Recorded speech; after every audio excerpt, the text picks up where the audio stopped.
preparing and management of result-oriented research papers in agriculture, horticulture, animal husbandry, and allied sectors.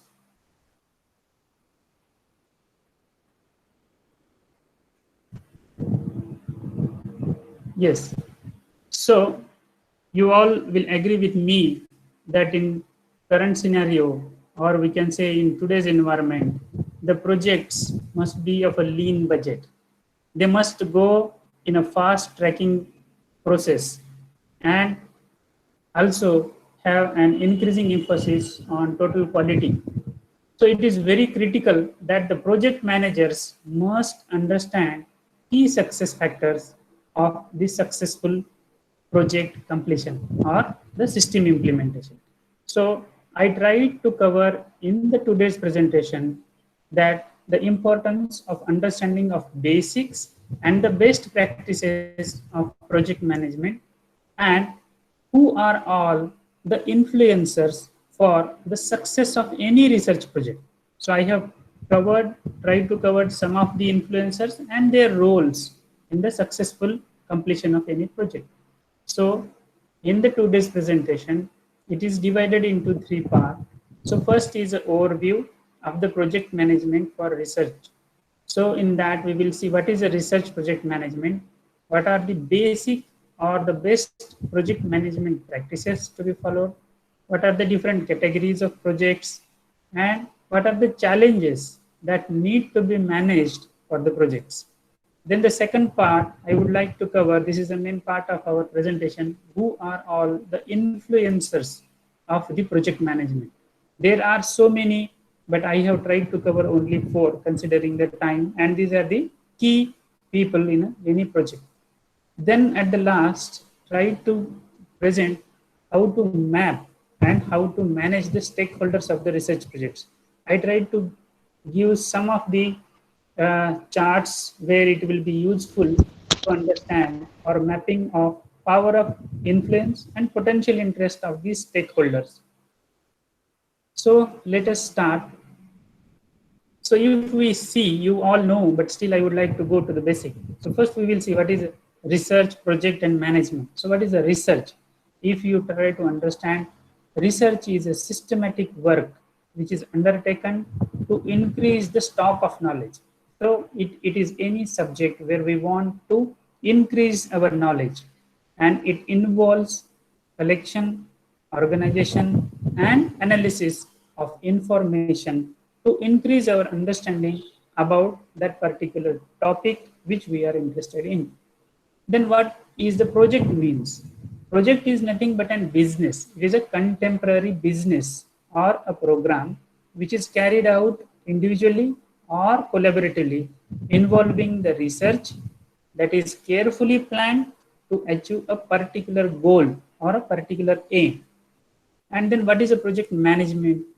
Project management is nothing but a practice of leading work of a team to achieve a goal, which is the same for all the team members and meet the success criteria at the specified time. So let us first refresh about the project management and see what it is all about. So if we see the project management, you will see that it is all about the application of skills, tools, and the techniques to a broad range of activities that have an impact on 4 important factors of any project. Say, for example, cost. So what is a cost in any project? It is a budget which is allotted for the project and which is being managed effectively for the project outcomes. Then comes the schedule. What is the schedule? It is nothing but a timeline, or we can say that these are the time frames for any project which are deliverables being met. So there must be a time frame, that is a schedule. Then comes the scope. Scope is nothing but extent and magnitude of the project activities. So what are the project activities are there, at what extent it should go, and when they should commensurate with the project delivery. So everything will be covered in the scope. Then comes the performance. Performance is nothing but a measurement. How accurate and consistent are the quality and quantity of the team's outputs vis-a-vis the project's desired outcomes. So it must be measured where the project is going. So in this way, if you see, if we try to understand the ground realities of project management, we can divide the research projects roughly into 4 different categories. We can say the contract research projects, which are usually are of wide in nature and scope, budget and time frames. Then in-house product development projects. Then comes discovery projects, where the more basic research or academic projects we can say will be covered.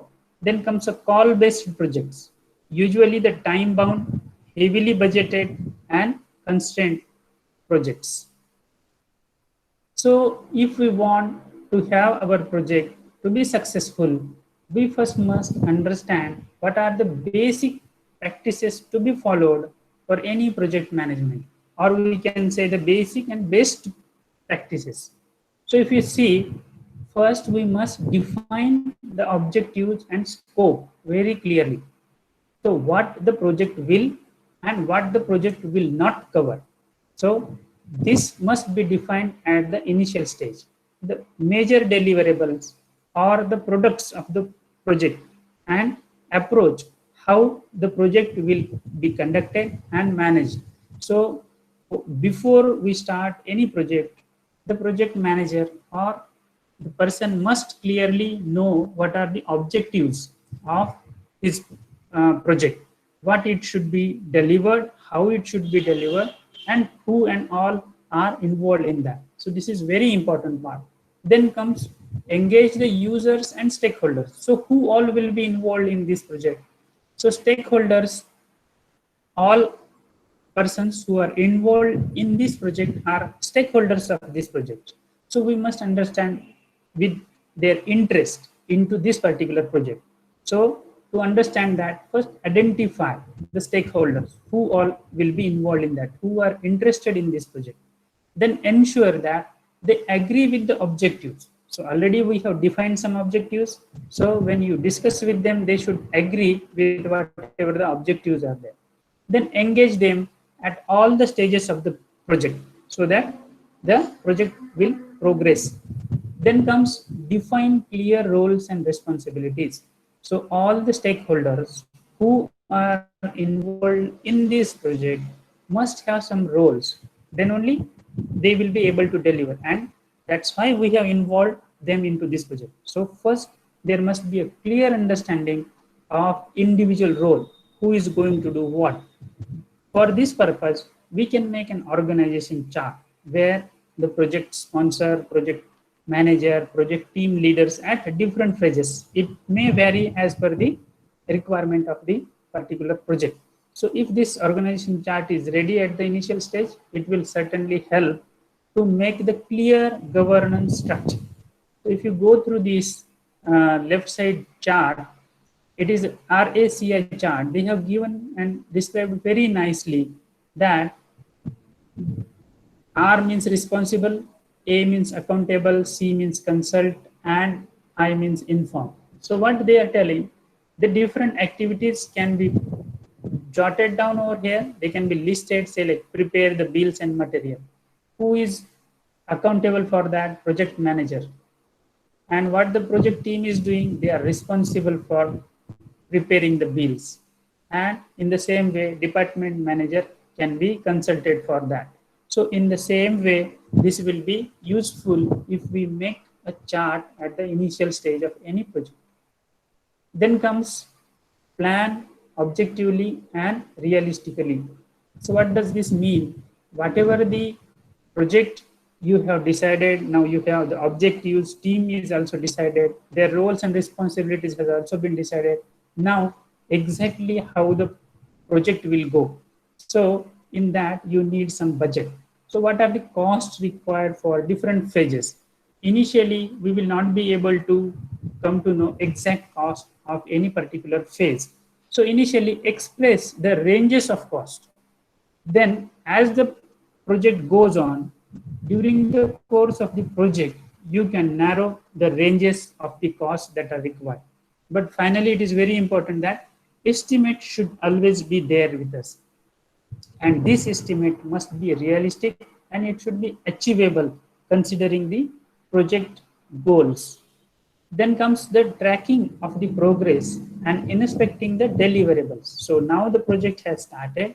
Now how we need to track the progress of this. So project status shall be known at all the time. So to everybody where they are, from where they have started and where they want to go. So these things must be always known. Measure actual progress and compare with the expected one. So what was expected from that project is very important. Project with the steady deliverables, which is arriving on time, in the budget, and is correctly mentioned, we can say that this project is performing well and it is likely to be succeeded. So these are the very important point. If you can see the right hand side chart where we are. So there must be a measurement currently where we are when the project is going on, where we are, we must measure it. Then comes where we plan to be. So whether we are going in a right direction for any particular goal. So we must evaluate ourselves during the progress of the project, whether we are going in the right direction.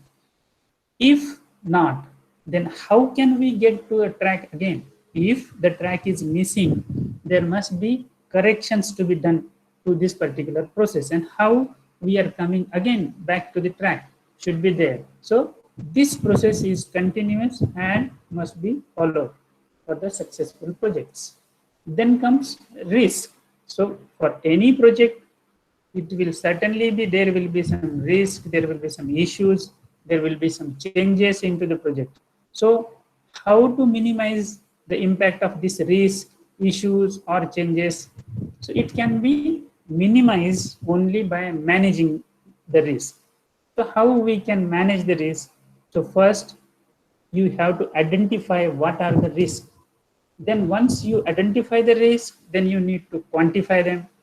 Then you need to prioritize that what are the risks which are very urgently to be handled or action to be taken on that. So based on the priority, you need to take action. Then you will be either eliminate the risk or you meet the point, or it is also possible that you need to accept some of the risk. But when you are accepting the risk, it is always need to be assessed the impact of that accepted risk on the project outcome. Then this process is must be reviewed very regularly, and it should be, as we have seen in the previous slide, it should be a continuous process. Then comes the communicate very openly. So as we saw that at any stage of the project, everybody must know where they are. So that is only possible by communicating with each other. So the communication must be open. It must be a frequent, so that it may be possible by a planned meetings, maybe directly visiting to the team members and the others who are involved in this project. So open and honest communications help to manage the expectations.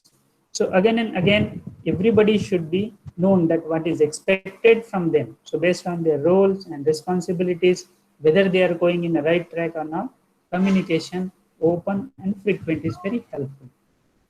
So this is a small, what we can say, a diagram of any project management practices. So if you see here, two important parts they have given in the center. For any project management plan and the execution, procurement is very important, and then quality is again important.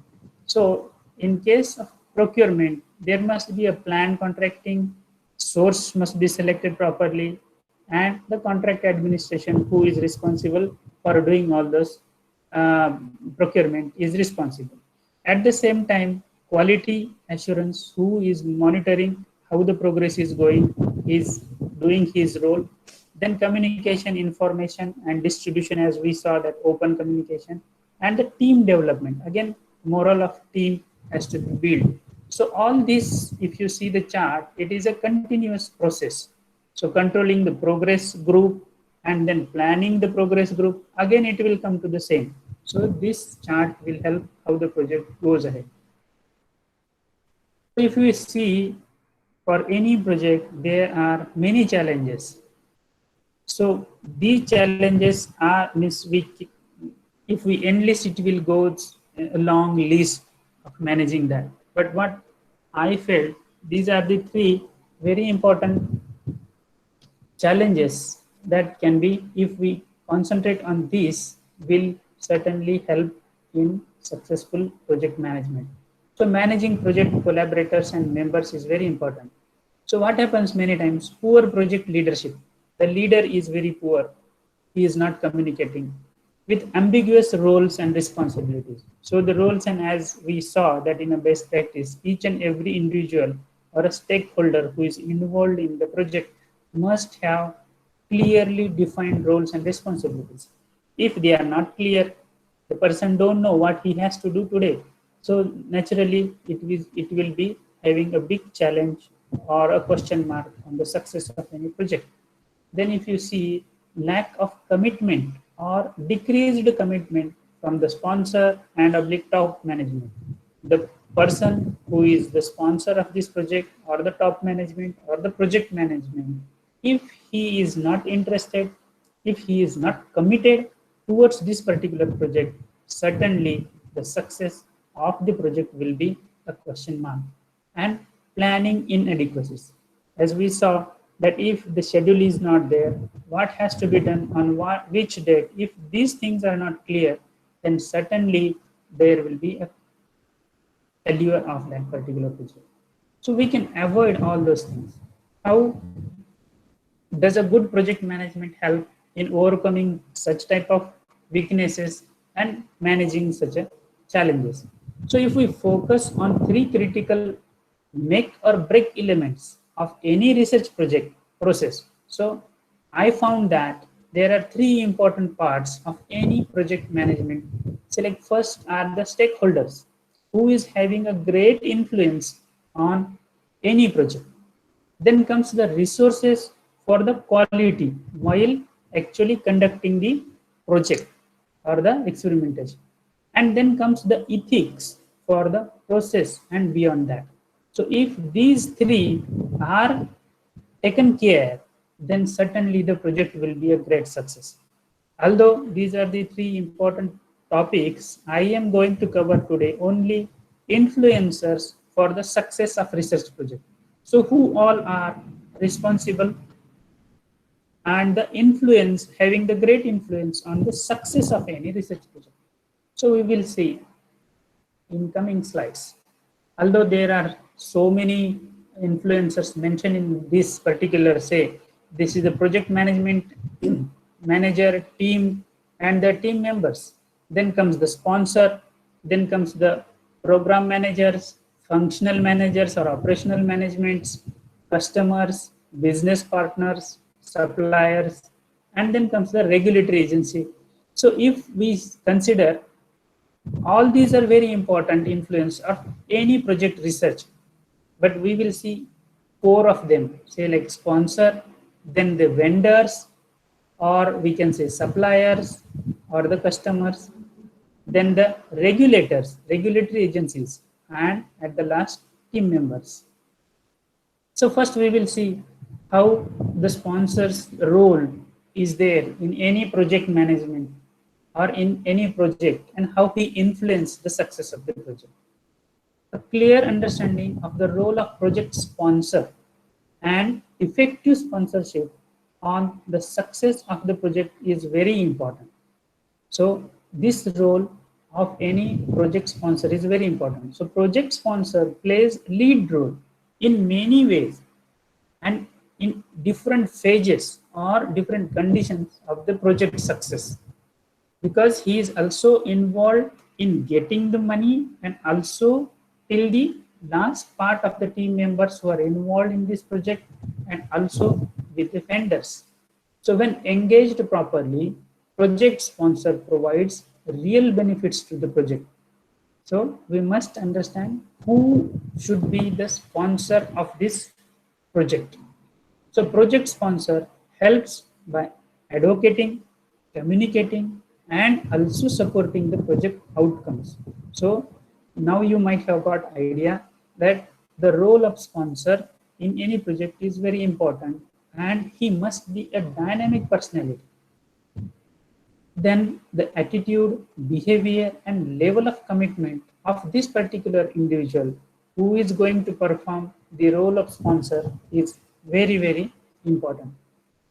So there are several responsibilities which are associated with the role of sponsor.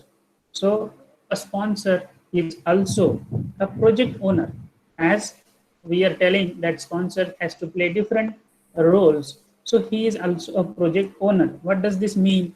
The project owner's responsibility is for identifying the need for a project and developing and presenting a business case. Means since the initiation, since the conception of the idea of that particular project, this particular sponsor is involved. So he is the owner.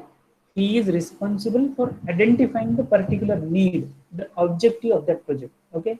So based on this, there are two sub-terms which are used, like initiating sponsor. So initiating sponsor is any senior manager or any director or a CEO or the managing director of that company or the project who is responsible to get the finance required for that particular project. Now, again, if we see, again, there are two types of sponsors we can say, like the person or the entity who is going to finance to this project. So maybe a bank, or there are other agencies or companies who are helping as a funding sources. So they may be the original sponsors. However, for that particular project, this particular sponsor is responsible to get the funding from them, get the finance from them. So once the finance is received for that particular project, there is a sustaining sponsor. So this may be a senior manager or a project manager or anybody in that project who represents the complete project. So after getting the finance, his role changes. Then comes the project financer. As I told you, that project financer who are outside this project. Apart from that, now we are talking about the person who is in the project. So this project financer's role has also been played by this sponsor, project sponsor, who approves, who administers the budget. He may be a company's chief financing officer from that particular organization, and he needs to keep all the records of financial performance of the project. So how much was the budgeted, whether the same thing is going as per the requirement or not. So this role is also very important. Then comes the project champion. So this is very great role to be played by any sponsor. So he must need to create an environment for that particular project towards the successful completion of that project. So he must be cheerful, and he should always keep the environment in the project team in a cheerful manner and motivation to the team members. So if we see the different roles played by the sponsor, they are divided into different roles. The sponsor has the different responsibilities toward the different stakeholders during the different phases of the project lifecycle. So if you see this framework of project sponsor relationship, this is the sponsor, and this is a vertical up relationship, then this is a vertical down relationship, then sponsor must have horizontal external relationship, and sponsor must also have horizontal internal relationship. So it is a dynamic process of the relationship of a sponsor. So if we see vertical up relationship of a sponsor, so this relates to the senior managers, directors, and executives of any particular project, aligning the project with strategic objectives, ensuring a good governance, and managing the relationship with the senior managers. So this is very important role played by a sponsor with the senior management levels. If you see, the sponsor's responsibility involves the program manager, executives and senior managers, and also the project manager. So the meetings with them, discussions with them, and a good relationship with them is important.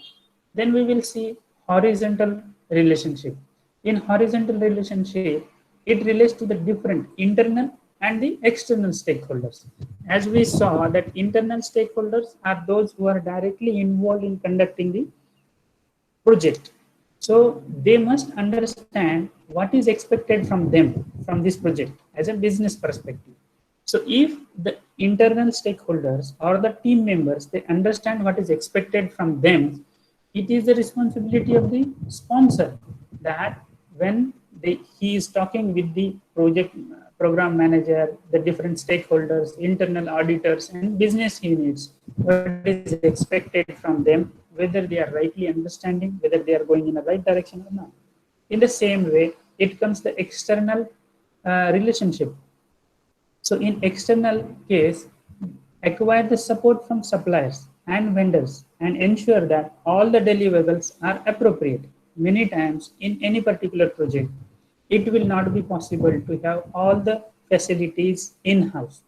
Many times it is possible that the project needs support externally, maybe from some vendors or collaborators or any other service providers. So there, the role of sponsor is very important.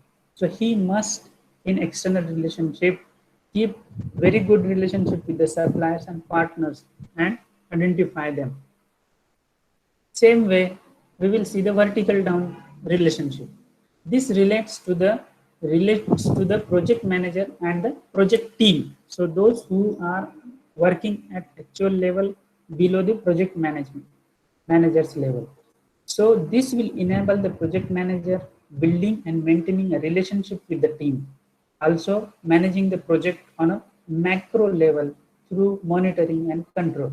So in this case, sponsor must always meet with each and every project team, see their morale, boost their morale, and try to find out if they have any issues or problems and try to solve them in a right time. So if you see, if you want to recruit somebody as a sponsor on any particular project, what attributes he should have? So it is told that appropriate seniority and power within the organization. Then he must be having political knowledge of the organization and political savvy, ability and willingness to make the connections between the project and organizations. He must be a courageous person and he is must have the willingness to battle with others in the organization on behalf of the project.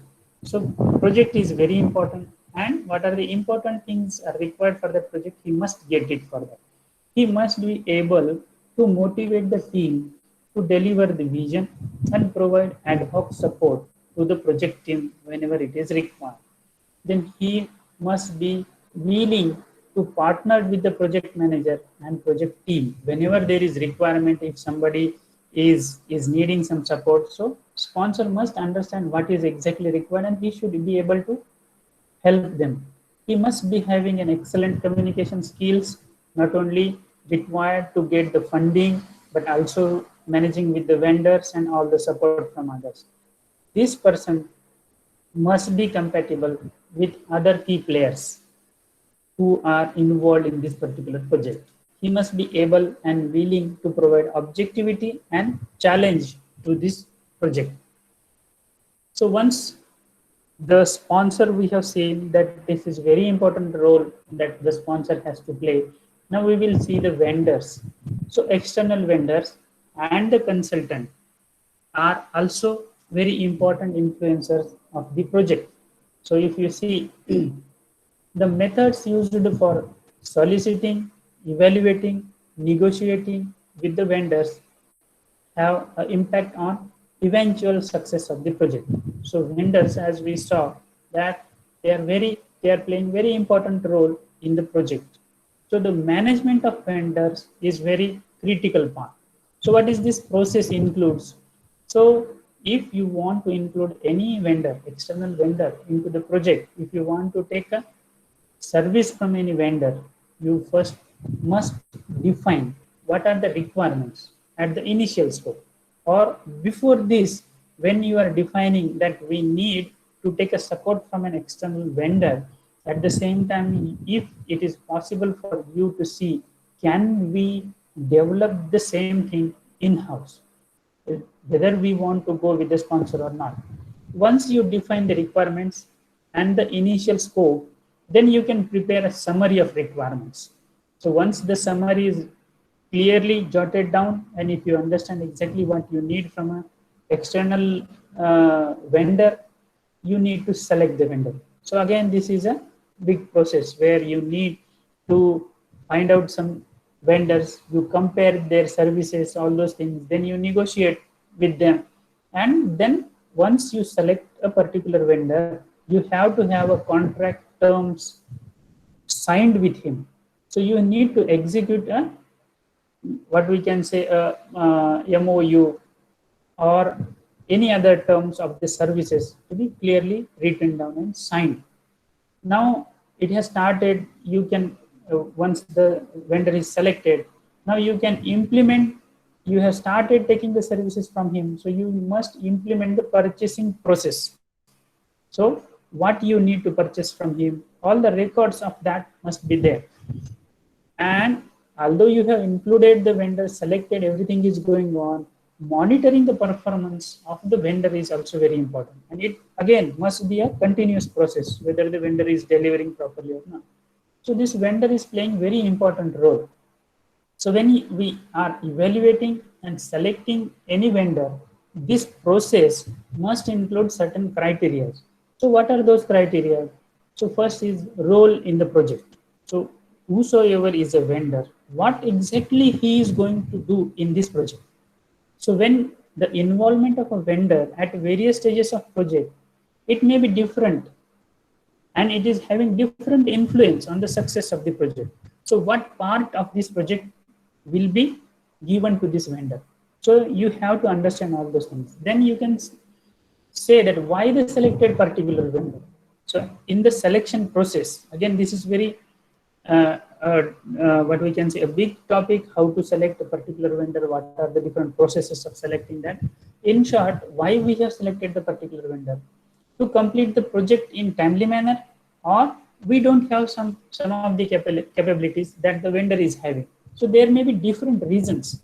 So we need to identify those particular parts. Then what are the factors in favor of vendor? Say like we have previously worked with this vendor. Then we can also say that he knows the part of the project that we are doing. So he's having some expertise into that. He is able to deliver the requirements as per the timelines. He is also having a professionalism with him. He is also responsive. So whenever we are contacting him, he is available. Or it should not happen that when we need him, he is not lifting the phone. He is not giving any reply to our mails. And also he is a cost effective. So based on that, we have selected this particular vendor. So what are the factors against using the particular vendor? So we have to think that we have a previously bad experience with this particular vendor. So he is not having complete resources that are required for our particular project. Or we can say that we haven't have tested him previously, or he may be not responding to our queries. And also he is costlier compared to the others. So these are the important points where the vendor's part is important. So what they are saying is that adding the vendor will also bring the risk to this project outcomes. So what are the types of risk that the vendor brings to our projects? We must understand. It is also possible that, say like performance risk, as told in previous slide, vendors prior customer experiences. So when we are selecting any vendor, we must see whether the vendor is having any experiences of delivering similar services, your prior experience with the same vendor, and its track record. Also the culture risk. Every organization is having its own culture and it is unique to that particular organization. Does the vendor have ability to adapt and blend it to the culture that we need? Then also we can see the competency risk. Does the vendor have right folks? It means that whether the vendor's manpower or the team of the vendor is having the right persons, whether they have right skills who will be available at the right time when the project needs them. You can also check the capacity risk. This is viability in terms of resources and time availability. It should not happen that we have selected one vendor and vendor is not viable. It means that he is going to lose his license before our project is completed, or he may be having less manpower, or any other things that may affect the project. Then comes the reputation risk. Reputation risk is very important part. Does the vendor have credibility or the reputation that influence the project outcome? Many times, involving any particular vendor into that project will also increase the value of that project. We can say that we are going to get this particular thing done from this particular vendor. So if he is reputed, naturally it will add into the value of the project and also increase the success of this project. Then comes the alignment. Does the vendor share the same core values, have the similar methodology and the standards that is required for this particular project? So this particular project may need some license particularly. So we need to check whether the vendor is having all those things or not. So this particular slide, or the what we can say an image on the right side, it is very nicely given. High critical risk vendors. So they have categorized the vendors into based on the risk into low risk vendors, medium risk vendors, and high risk. And they have also told that it is very important to frequently assess them. So if they are low, the duration of their assessment can be a long.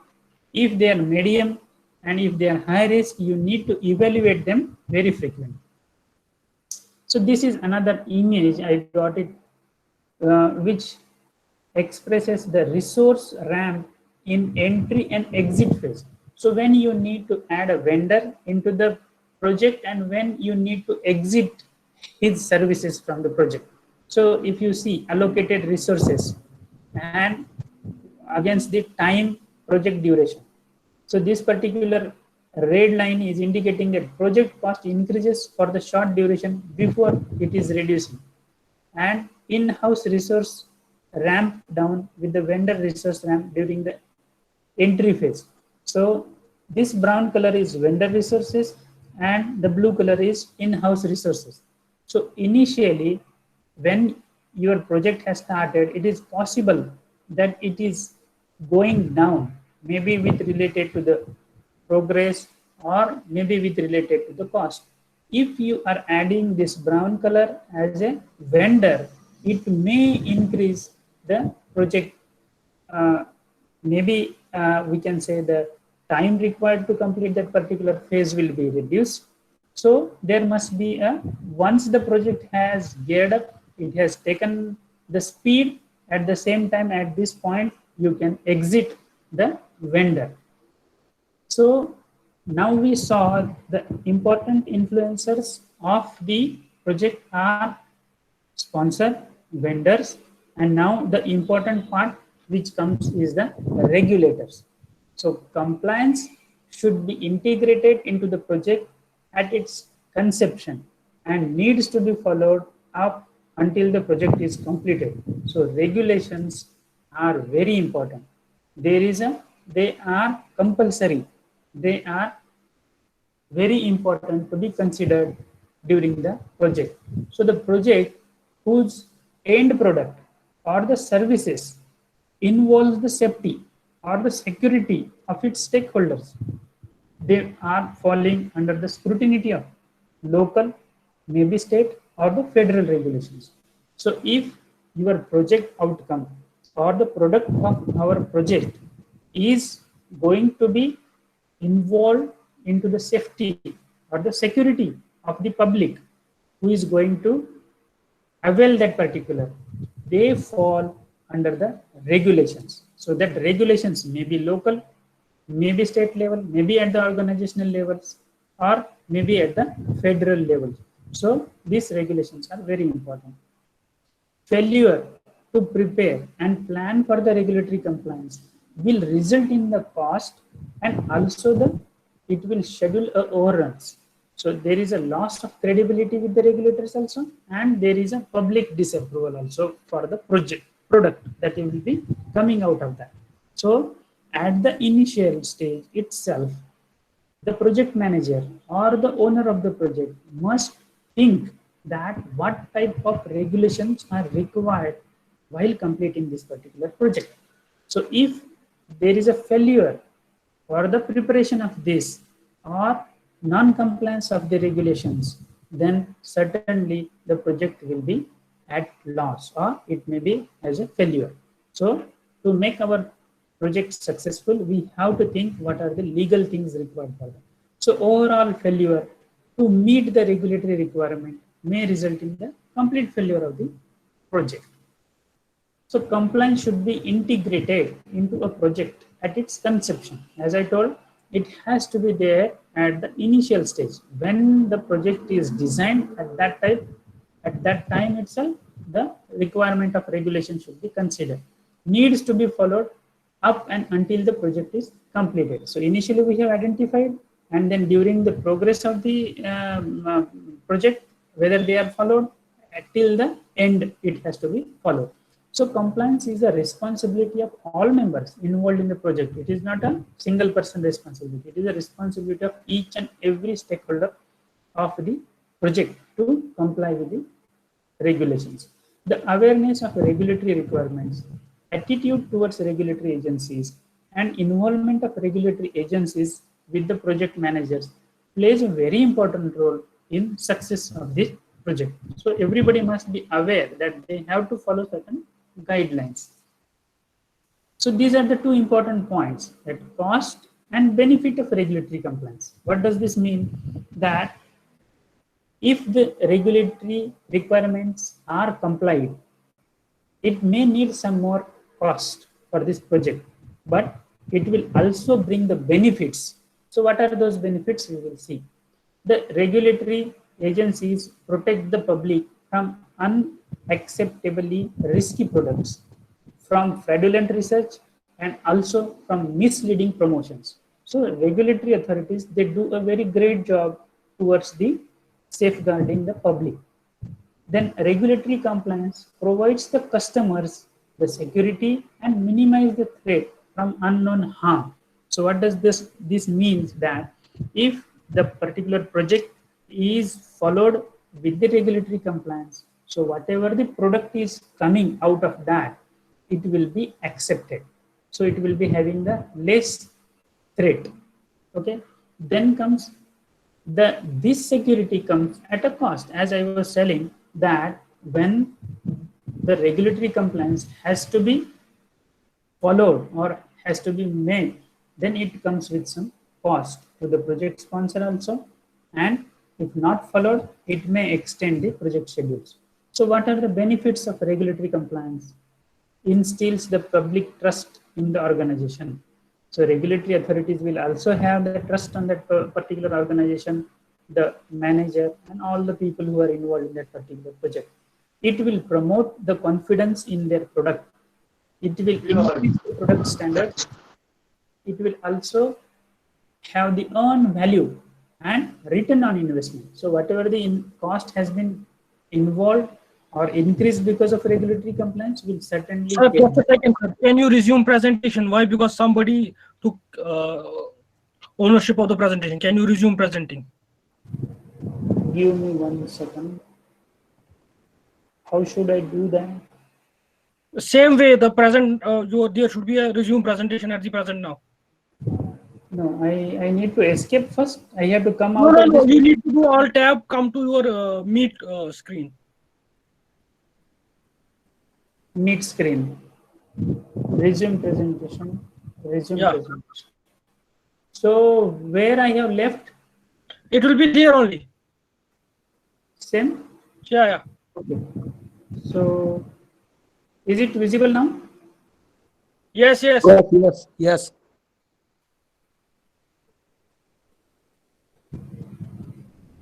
But it is not moving ahead. It's visible. It is visible, but I want to go to next slide. It is. Press all tab, sir. Press all tab. Come back to presentation and press next slide. Hello? Yes, but it is still not coming. Give me one second. Click on the PPT in the taskbar. Move to the present PowerPoint window. Either by clicking on it or by pressing all tab so that you will click on that window.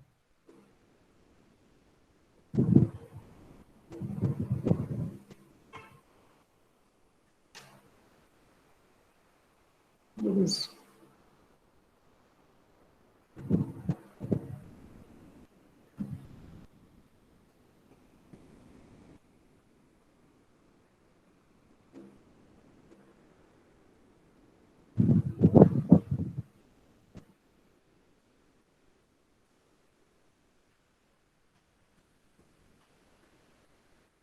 Are you able to do it, sir? No, I'm not able to do it because I want to move to next slide. It is. Yeah, I understand the situation. You do Alt and Tab. It will show you Windows open and click on the presentation window. What do you see pressing Yes, the yes. Alt Tab? Yes, yes, done. Okay, Done. thank you. Thank you much. So now we were saying that there are benefits if we follow the regulatory compliance. Now we will see that what are the cost of non-compliance and what are the risks involved if we are not following the regulatory guidelines or the regulatory requirements. Failure to identify and comply with the regulatory requirements can result in complete stopping of the project. It is very clear that maintaining the regulatory compliance is not easy task, nor it is something that organizations can just ignore it. So regulatory officers, they have power, so they can stop the project at any time. So what are the risks of this non-compliance? Total breakdown of credibility. It is possible that the lead to early project termination. It may impose some penalties also, and it is also possible that suspension of license.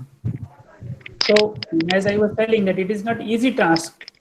However, there are effective ways in which the organizations can manage the regulatory requirements. It can be managed. So, what we can do? So, recognition of regulatory requirements by project manager is very crucial in the project success over time. So, project management must understand what are the regulatory requirements and at what stages they are coming. So, what are the basics to comply with the regulations? They include regulatory impact assessment process at the project initiation. So, as you are planning, drafting your project along with your objectives, then stakeholders adding the different teammates and all that. At the same time, you can also do the impact assessment.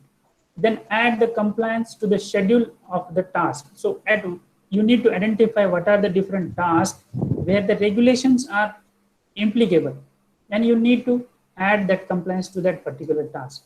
Assign the regulatory management responsibility. Generally, the quality assurance in any organization takes this responsibility.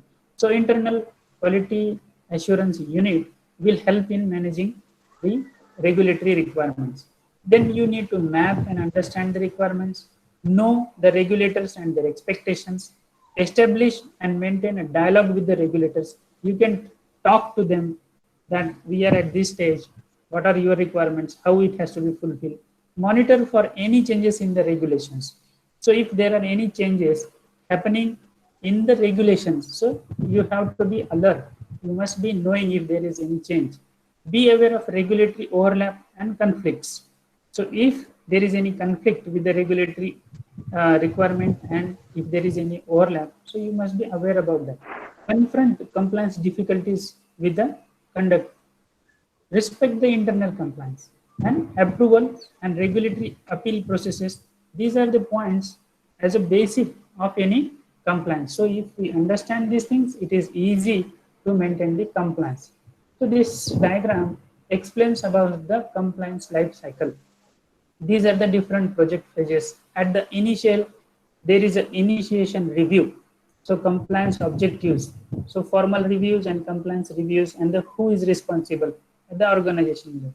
Then at the planning stage, planning review during the plan. Then execution time, design review. include in the design. So this design may be related to that particular project. It may vary as per the project requirements. Then comes the ad hoc reviews.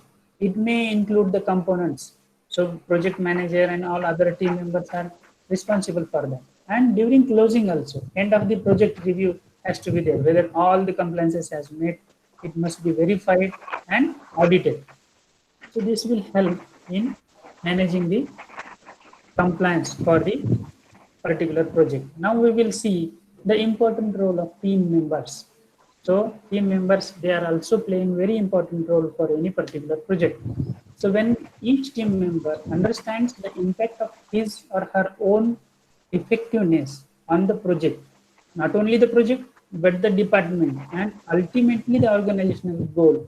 So the accountability will begin at that time. So what it has to be done, the roles, responsibilities, and the skills required to satisfy the responsibility of each team member have the major influence of the project success.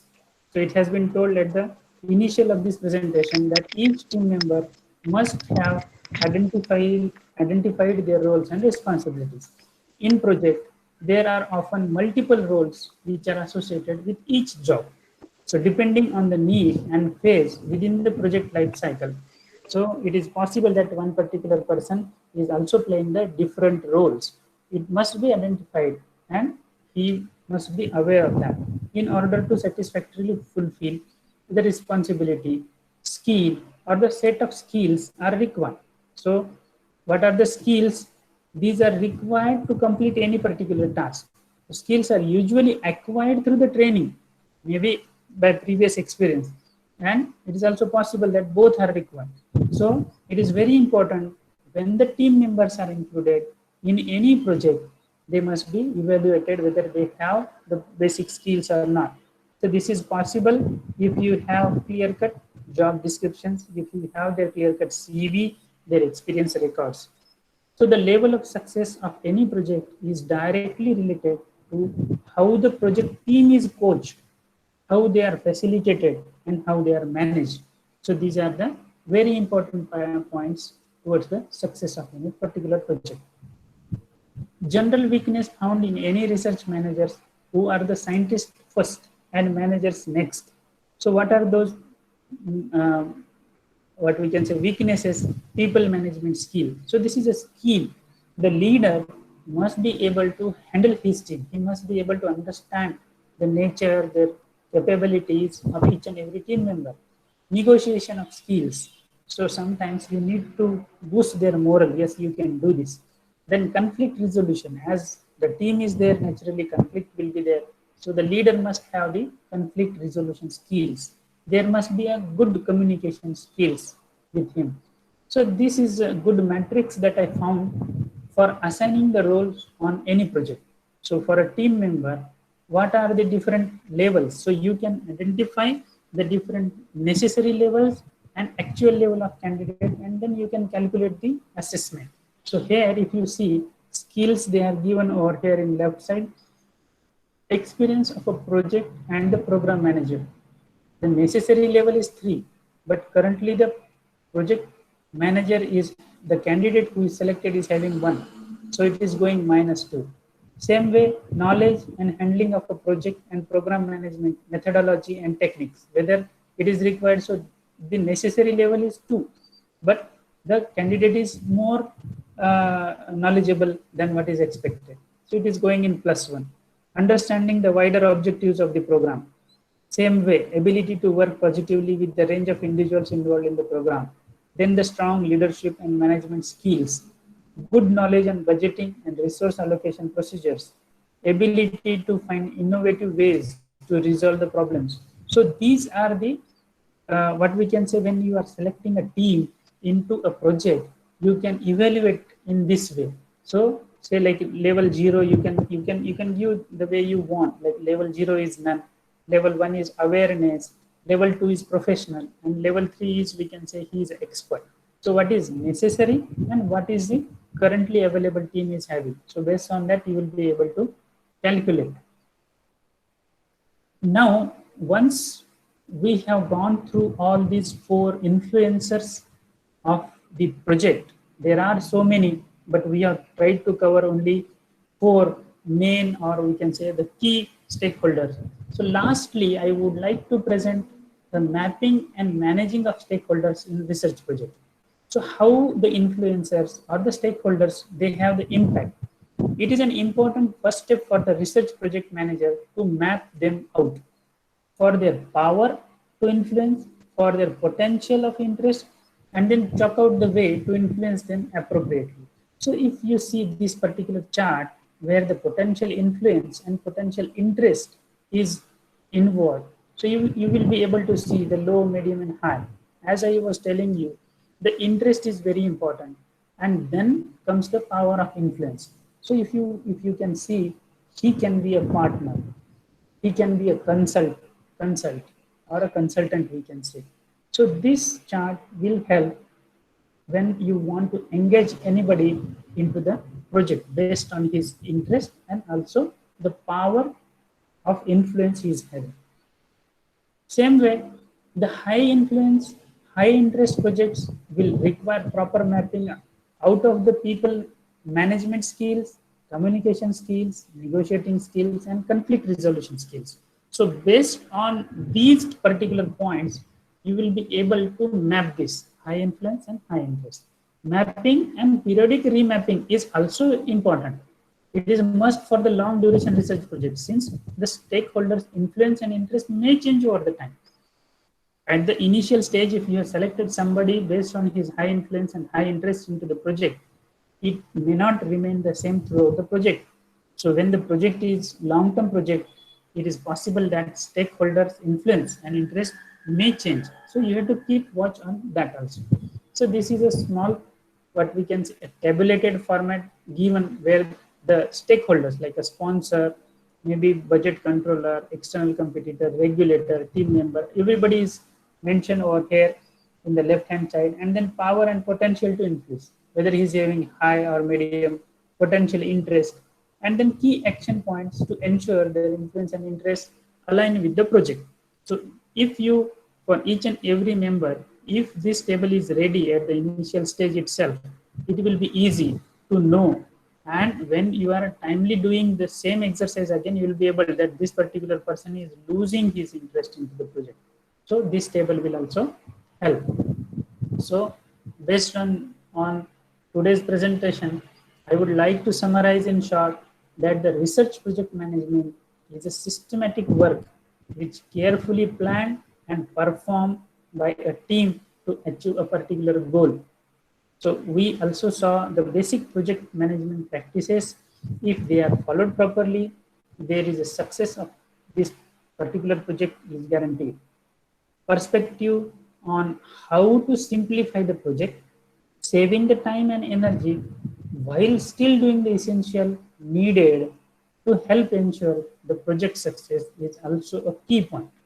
So it must be kept simplified. It will also save the time and energy. The key influencers of the project management, such as the sponsor, vendor, regulator, and team members, who provide a solid foundation for the project planning and execution of the project, that also we have seen in chart. Success of these approaches depend on which process are given focus and attention. This means that at each and every phase, there must be a equal focus and equal attention. So success is depend on that. So at last, I would like to say that the things that matter most is the self-belief and self-confidence. There must be a continuous improvement in only path. Sustained success depend on the continuous improvement. It has been said by the Lord Kelvin that if you can't measure it, you can't improve it. It means that there must be always a measurement should be going on, evaluation should be going on, and continuous improvement requires judicious benchmarking where we are expected. So all those things are dependent on the way each and every person think. So there is a power in the thoughts. That's why in a project, everybody who is involved must have same interest, they must have an attitude, they must have dedication, commitment. So how one particular person think is makes a difference towards the success. So positive thoughts, negative thoughts, all those things are very important. So self-confidence and continuous improvement is required. Thank you all of you for your patience listening. And I would like Thank you very much, sir. Thank you. Thanks a lot. What we are going to do is, if we have any questions, we are going to ask one by one, and sir is going to respond to those questions. Please go ahead and ask your questions.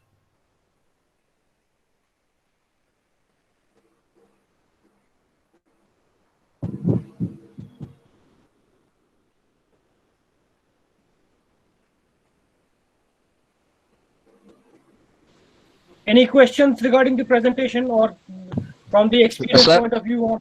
Sir, this is Ali Hussain. Sir, this is Ali Hussain. Hello. Yeah. Hello, this is Ali Hussain from Andhra Pradesh. okay. Sir, we are interested in organic paddy Okay. and organic vegetables. Okay. In such a situation, what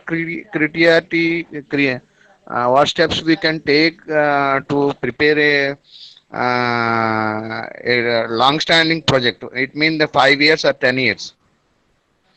You are mentioned the three types of projects. It's a long-term project. First one is the long-term project. If we go for a long-term project, we are unable to convince the fund sponsor. What Okay. steps we can take? Okay. So what is your question? What do you want to know? I understand that you are going to do organic paddy and organic vegetables or food like that. So your project will be a long-term project. Okay. Yeah. Yeah. So I understand that, and what I can suggest is that when you are preparing a project plan for this particular project, as I told you, you need to divide it into different years. As you are telling long, see, in general, if we want to have any success for any project or anything, we must having the SMART goal. It is said that it must be a specific, it must be measurable, it must be countable, and it should be realistic. So SMART, and it should be time bound. So when you are telling long term, means you divide it, say like 5 or 10. If you are telling it is 5 years, then you divide it into first year, second year, third year, what you want to achieve. So each and everything must be defined in your diary. You can write all the things. See, I believe that when we put the things on a paper, it makes more clarity than just simply thinking, because in brain the ideas are volatile, it will vanish anytime. So what you have to do, what I can suggest in your case is that first define what is the organic paddy, also define what is a organic vegetables. So when you are defining, it means you are very clear that what you need to provide, to whom you want to give this service, who is your customers, and how they means in which what we can say shape or in which package you will be going to provide to them. So based on that, you will be able to calculate your estimates. Now, if your question is related to the long-term project and getting the budget, need not that you will get all the budget at the initial stage. You can start your project, start slowly, and once you are getting some success, once you are producing at a small level, make the presentation to the customer or the buyer, and when he is confident, yes, this is a quality product, certainly the people will help you to finance these things. Hope I think this is helpful, and to the some part I have answered your question. Yes, definitely, sir. But if I submit a project to RKVY, or submit a project to the National Horticulture Mission, or I submit a project to the National Fisheries Development Board, they are not interested to for a long time. That is the problem. They're saying No that problem. for 1 year you present it for 1 year project. But No problem. So this issue is not come out the result within 6 months or 1 year. I got your point, because see, anybody who is going to finance you, they must have faith on you. They must have confidence, yes, that if somebody is giving money to this particular project, this will be successful. So you need to show something to them. So in this case, what I will suggest, as you are confident in your product, as you are having your experience in this particular field, make a small project. Initially, try to make a very small thing, so that once you are showing, first very good thing is that some some financing authorities are ready to approve your project. Only they are approving for a small period. So it is good. So once you start that, naturally, see, once you start, then only you will find some more ways. Sitting at one place, you will not find more ways. So I would suggest that whatever they are giving, you should take and start your project. This will boost your morale also, and it will also help to generate the good quality products. Once you started, then you will have so many things will come up naturally. Sir, in my case, I am a farmer. I am a small farmer. Okay. I got it. Yes, I am submitting to the Joint Director of Agricultural, Commissioner of Agricultural of Andhra Pradesh. Then they are denying the project. If any MNC is coming presenting the same project, then they are giving the project to the this MNC. Yeah, I understand that, but I think I'm not the right person to comment on this particular situation. No. From your side, could you help me to add anything to present any something else to present my project? It is useful to get the fund. Yeah, in that case, I need to see your particular project, because what I Definitely. have presented today is a general thing. Yeah. Yeah, in your case, I need to go through your presentation. If you are okay, you can share it with me. I will go through it, and then I will give my comments that where you Sir, want, that you should make some changes like that. Sir, Dr. Saab, I write a letter very briefly, the same project to the Prime Minister of India. Good. The Prime Minister office is giving a direction to the Commissioner of Agriculture Andhra Pradesh. Utilize the RKV fund, utilize the horticulture mission fund. Very clearly given the Prime Minister office letter. But in the grassroots level, it is difficult. How can I get the fund to do the project of 5 years? If I am not done the 5 years project, the result is not came. The soil analysis is not difficult. The nutrition value of the food product is difficult. The yield increasing is difficult. Everything is difficult. Yeah, I understand. So for that particular, your project is particular. So Yeah. My project is very I need specific. to, yes, specific. So skilled one. So I need to go through that. Then only I will be able to make some comments on that. Okay, sir. Thank you so much. Thank you so much. Thank you. Thank you. Hello. Yes. Yes, I am hearing. Sir, myself, Dr. Ratna Lakshmi. I'm speaking from Narayanpur. Sir, your presentation was excellent.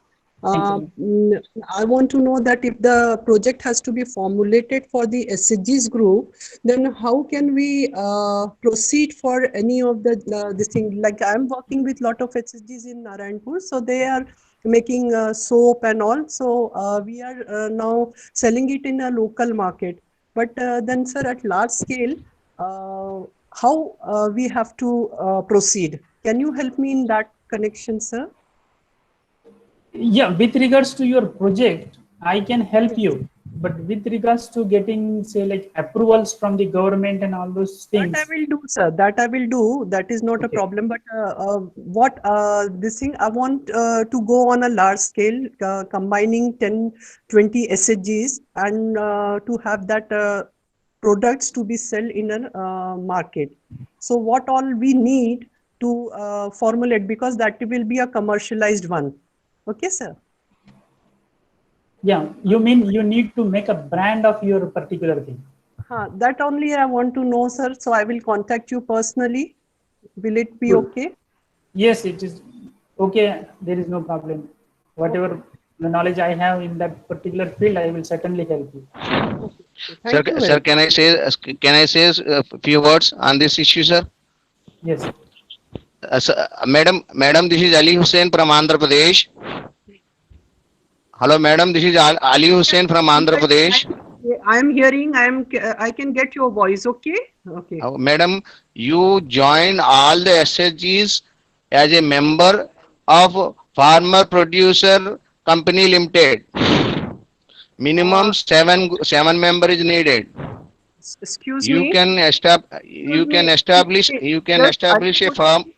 Ali Hussain, just excuse me. I'm working in a college and I am organizing SHGs. I'm giving training to SHGs. They are making their product and we are trying to commercialize it. Okay. Yes, So yes. on This that commercialize it. This commercialization is coming in this, madam. Just give me 1 minute time for me. You add all those SSG members and establish a farmer producer company limited under the Ministry of Commerce in your city of the state. Then you go to the submit your whatever the requirement to the small farmer consortium of India, New Delhi. Then they give 100% subsidy to you for infrastructure. Okay. Thank you. It has a central government program initiated from Manmohan Singh government. Okay. Thank you. Thank you for your kind. Many examples are there in Dehradun, many examples in Kerala, many examples in Andhra Pradesh, many examples. Great. Oh, thank Good you. information. Thank you, madam. Thank you so much. Thank you, sir. Any other question, please?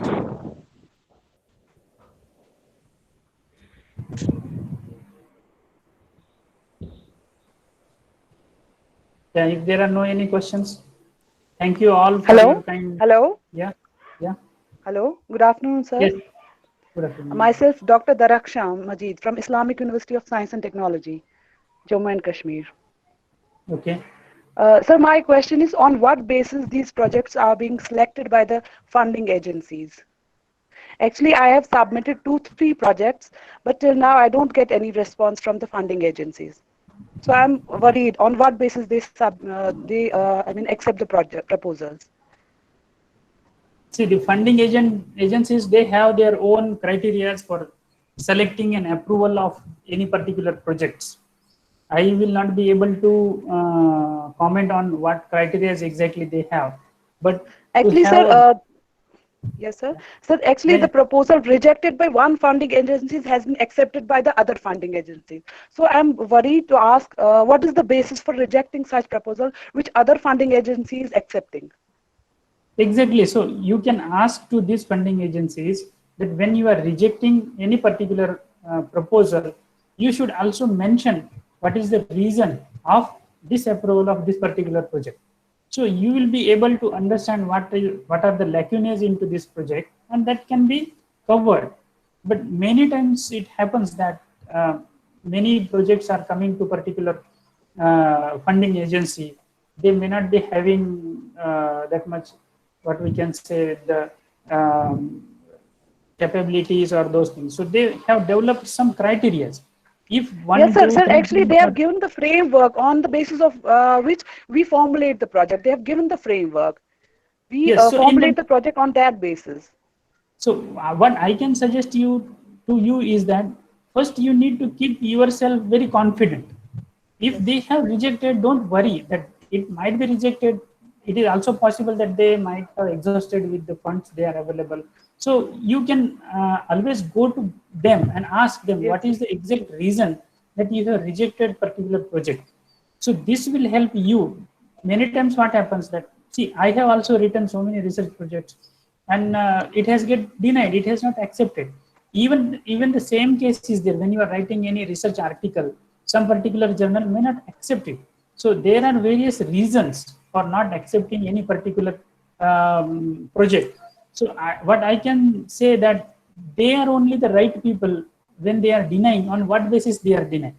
So it is also possible that you have written, you have covered it, all the things, but there may be some points that they are expecting that this particular thing was not there.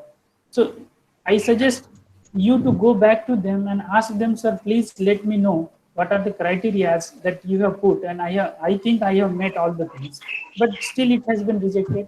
So let them tell you that this is the point that we have not selected. Can I speak something? Yes. First of all, I will congratulate Dr. Wangikar for a very excellent and informative presentation. Thank So you, sir. this question is, I think, from Syed. Okay. Yes, sir. Mm. Madam, in my presentation, I am Dr. Yadav speaking. In my Okay, sir. presentation, previous presentation, how to prepare the projects, I have elaborated you that you communicate the particular firm, company regarding their priority areas, expectation, and requirements regarding the research. This will be the better approach rather than directly submitting the proposal to them. This may be one of the answer for your question. Yes, sir. Thank you, sir. Thank you. Okay, sir. Okay, sir. Thank you, sir. Any other question, please?